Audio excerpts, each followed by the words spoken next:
పునరుద్ధరిస్తాం అనేటువంటి మాట మేజర్ గా అక్కడ వర్క్ చేసింది అని చాలా మంది అంటా ఉన్నారు. ఇది వాస్తవమేనా? ఇప్పుడు ఫండమెంటల్ గా ఫస్ట్ ఎందుకంటే ఆయన మనకు స్వాతంత్రం వచ్చినప్పటికీ, దేశ విభజన జరిగినప్పటికీ ఆ రోజు జమ్మూ కాశ్మీర్ స్వతంత్ర దేశము, స్వతంత్ర రాజ్యం. ఆ రోజు 370 ఆర్టికల్ లేకపోయి ఉంటే అదే స్వయం ప్రతిపత్తి సామని దాంతో పాకిస్తాన్ తో కలిసిపోయిన వాళ్ళు ఈ రోజు వచ్చేసి ఎన్నికలే ఉండేటి కావు. ఆ రోజు నెహ్రూ గారి దురదృష్టితో 370 ఆర్టికల్ వచ్చింది కాబట్టి కాశ్మీర్ వచ్చేసి భారతదేశంలోకి వచ్చింది.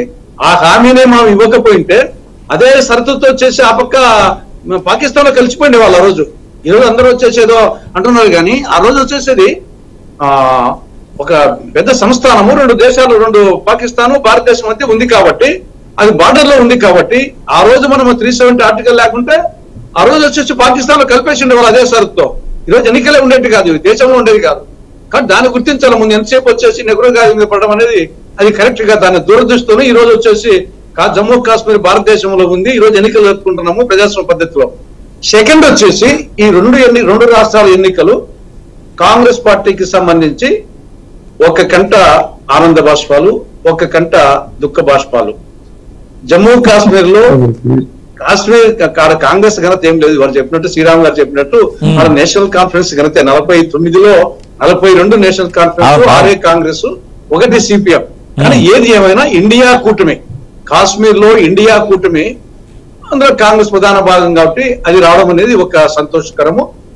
తర్వాత వచ్చేసి హర్యానాలో కొన్ని సీట్లు పెరిగినప్పటికీ అధికారంలోకి రాలేకపోవడం అనేది డెఫినెట్ గా బాధాకరం.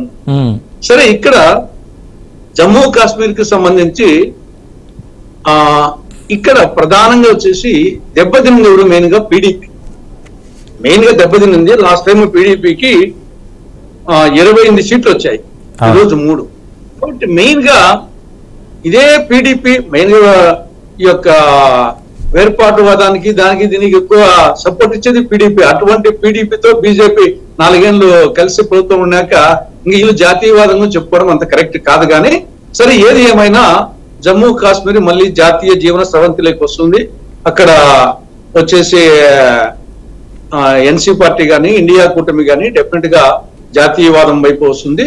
తర్వాత బీజేపీ కూడా ఇక్కడ బలంగా ఉంది కాబట్టి న్యాచురల్ గా రాబో రోజుల్లో అక్కడ ఇంకా ఈ యొక్క విభజనవాదం తగ్గిపోయి జాతీయవాదం వచ్చేసి అది కూడా మిగతా రాష్ట్రాల మాదిరిగానే జాతీయ జీవ స్రవంతిలోకి వస్తుందని చెప్పేసి ఒక నమ్మకం కలిగింది. మన ఎన్నికల్లో కూడా టర్న్అవుట్ వచ్చేసి 63.5% వచ్చిందంటే ప్రజలు వచ్చేసి డెమోక్రసీ వైపు, భారతదేశము డెమోక్రసీ వైపు ఉన్నారని అర్థమైపోతుంది. కాబట్టి డెఫినెట్ గా ఒకటి మంచి పరిణామం. ఎవరు ఒకవేళ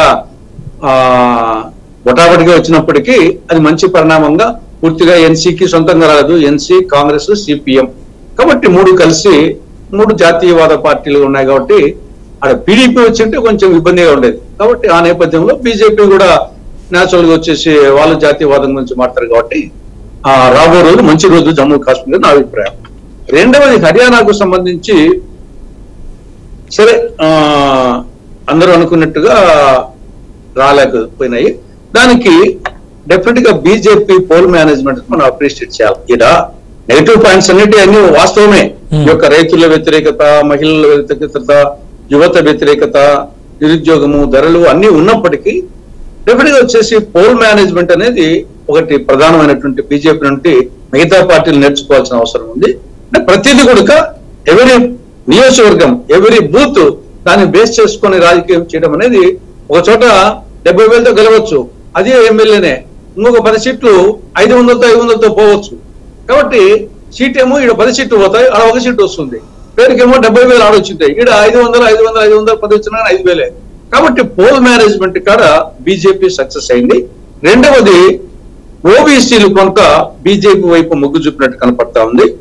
దానికి తోడు పొత్తు అనేది జమ్మూ కాశ్మీర్ లో పొత్తు అనేది ఆడ ఉపయోగపడింది.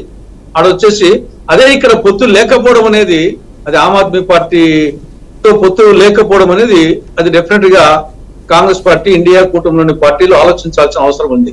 పొత్తు అనేది ఎంత ఉపయోగపడుతుందో, పొత్తు లేకపోవడం ఎంత నష్టం కలిగిస్తుందో. ఇక్కడ హర్యానాలో చాలా చోట్ల కాంగ్రెస్ స్వల్ప మేరతోనే ఓడిపోయింది. కాంగ్రెస్ ఓడిపోయిన సీట్లని స్వల్ప మెజారిటీ, గెలిచిన సీట్లని మంచి మేరట్ వచ్చినాయి.